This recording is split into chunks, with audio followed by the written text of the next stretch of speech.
I'm your host, Karen Hudis, and this show is the 35th segment in the DCTV series on the network of global corporate control. Today's segment will continue to follow up on a prayer of Ferdinand Marcos. If America fails, then the world is lost. At the end of World War II, Ferdinand Marcos, who was the lawyer for Jose Rizal, the superior general of the Jesuits at the time, put the world's international monetary gold reserves and other wealth into a trust called the Global Debt Facility for the benefit of humanity for 50 years. The story of how the CIA overthrew Ferdinand Marcos's presidency in the Philippines went viral on the internet last week. I'll summarize the story, which a friend in the Philippines uploaded on the internet and forwarded to me.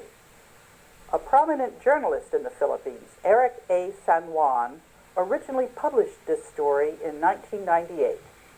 San Juan was friends with James Brandon Foley, a CIA agent in the U.S. Embassy in 1986 when the EDSA revolution overthrew Ferdinand Marcos. EDSA is named for Epifanio de los Santos Avenue, the street of the CIA and Vatican-engineered demonstrations against Ferdinand Marcos. The story also includes how Ted Koppel and Newsweek tried to destabilize Ferdinand Marcos, how the mainstream media ran stories blackmailing the Marcoses, and they gave promises to the workers and renegade generals that they would be able to immigrate to the United States. Cardinal Jaime Sin played a very prominent role. Sin told Cory Aquino, who ended up replacing Marcos, that she should hide in a Cebu convent during the coup. The CIA used traitor Voltaire Gazmin to secure Cory in Cebu. After the coup, Marcos left the Philippines and went to Hawaii. He did this peacefully to prevent deaths during this seizure of power, and he did this at the insistence of Cardinal Sin, who was backed up by the Vatican and by the United States State Department. Cory ended up heading the Philippines after the coup, and here is the deal that was offered to Ferdinand Marcos by the Trilateral Commission, which Marcos turned down. He was told that he should sign over all the assets in the Global Debt Facility except for 1/4% commission. And by the way, that amount of the commission, that is the amount of the commission that we are going to be offering those people who will be signing these assets, because as I've been mentioning, these assets are still in the Global Debt Facility. They're available, and they're the assets that we are going to be using in the global currency reset. Another part of the deal that was offered to Ferdinand Marcos for signing away the world's wealth was that the Philippines should lose their own currency, and the Philippines currency would become dollar denominated, and people in the Philippines, instead of being given actual money, would have to use a debit card system.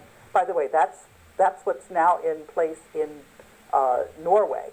They're experimenting with the Norwegians on that approach. And the other thing that they were asking Ferdinand Marcos to sign away was to sign away all the natural resources, to give the bankers perpetual rights to natural resources in the Philippines. In my tweet where I forwarded this story, I included a list of the assets in the Global Debt Facility. It's over 1 million metric tons of gold, and it also includes gemstones, artwork. And in my tweet, I showed how the CIA and the International Court of Justice were still trying to regain control over the assets. These are the assets that Ferdinand Marcos preserved for us. And I consulted with the Board of Governors on the World Bank and IMF, and on their behalf, I wrote back to the International Court of Justice, and I said that they had absolutely no jurisdiction over these assets. That's because in the bilateral Minesfield Breakthrough Successor Agreement that governs the Global Debt Facility, it says very specifically in Section 11 that the courts have zero jurisdiction. it was simply a power grab. And anyone can see that that power grab was foiled. So those assets are there, they're available, and we are now going to be deploying them. In the documents that I showed, I included a lot of correspondence, including, by the way, a letter that went from China to John Kerry about some of the shenanigans that are going on in the East Asia seas. And those links were broken, so I just simply retweeted them. So people can see that this is very much front and center. And so when you're being distracted by various news stories, you ought to realize that this is simply to try to keep you from following the story. And I'm very happy to say that there are a lot of people following the story. And those numbers are definitely up. They're being fiddled. One of the conversations that we had on the Twitter account were the ways that that people are prevented from retweeting. In one case, my account went dead for 3 hours. But we know what they're doing, and people are definitely paying attention to what's going on. Why is it that I'm the one that gets to be doing this? It's because I worked in the World Bank legal department for 15 years. I was brought into the legal department by Ibrahim Shihada, who was the general counsel for OPEC. That's the Organization of Petroleum Exporting Countries.